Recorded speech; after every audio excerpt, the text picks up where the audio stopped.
So if you're a little thin on the welding side of things, know that John's going to cover it tomorrow.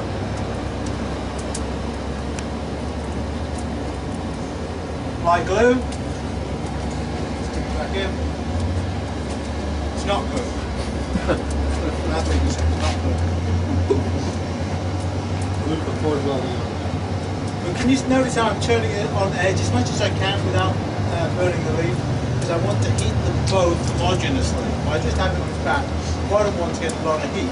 It's difficult to turn it round. You can turn it round, but it's a little difficult.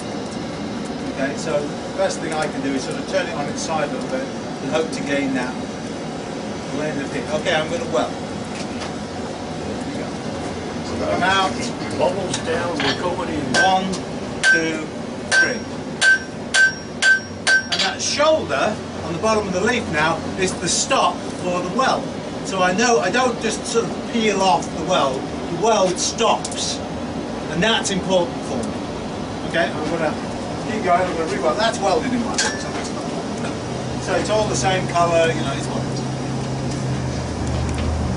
Wasn't no fanfare, no sort of charge, just nice, steady, work from the closed end bank.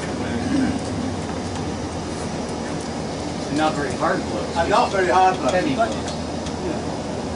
No need to hit it hard. We're trying to unite this on an atomic level.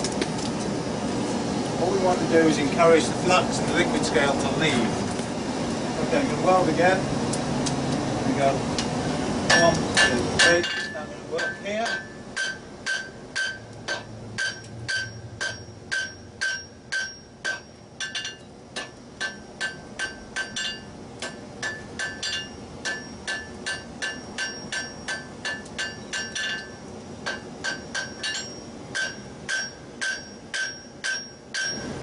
I'm spending all my time at the transition here. I'm not mucking about at the other end. Don't worry about it. And the other thing I did is I drew down, I put a lot of emphasis on drawing this down to close to being 1/4 inch thick. What that means to me is I don't have a stress riser here going from 1/4 inch to 3/8. Because what happens with the scroll in that case? It just kinks, it doesn't flow. Now we're going to do a forge weld of this piece onto another piece at some stage.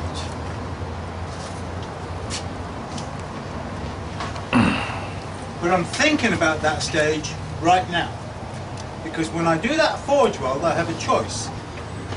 Definitely this being the shortest, easiest piece to manage is going to be my donated piece. I'm going to have the 2 square corners in my hand, in my tongue hand.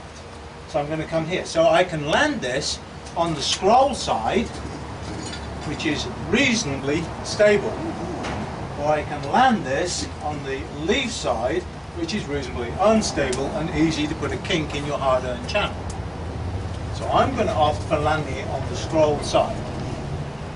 That then, knowing what we know about forge welding, tells me that the slope of the scarf is going to come from the forge scroll side up towards the leaf. Okay, like that.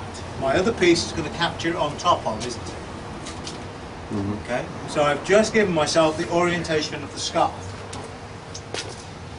My second piece, my square corner, is going to come out on top, bang. Okay, so that needs to slope from the bottom. So my scarf needs to slope from the scroll side.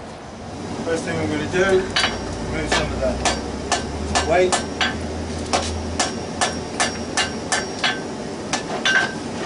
And then from the scroll side,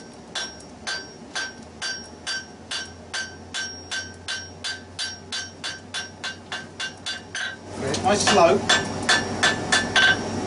trying the end to the toe of the scarf is smaller than the bar to which you intend to weld to. Okay, so it's smaller.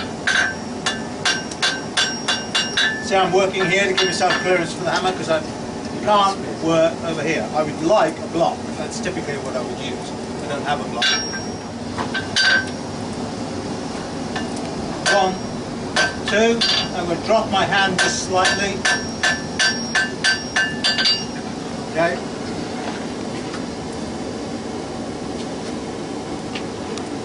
So the other one will fit on top of that.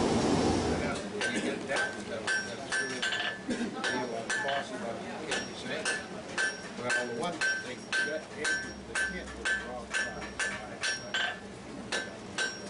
Anyhow, it was all over. I set something up. And then I had a short hose, but it didn't have it. No, this area, you put water in it, it's just about that long, like that, right inside the pipe. And I took a piece of plastic bag.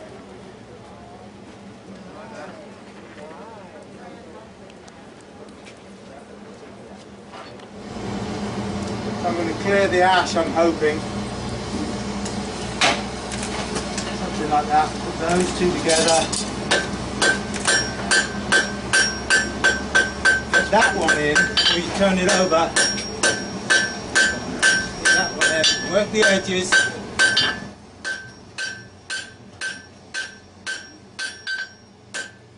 That there.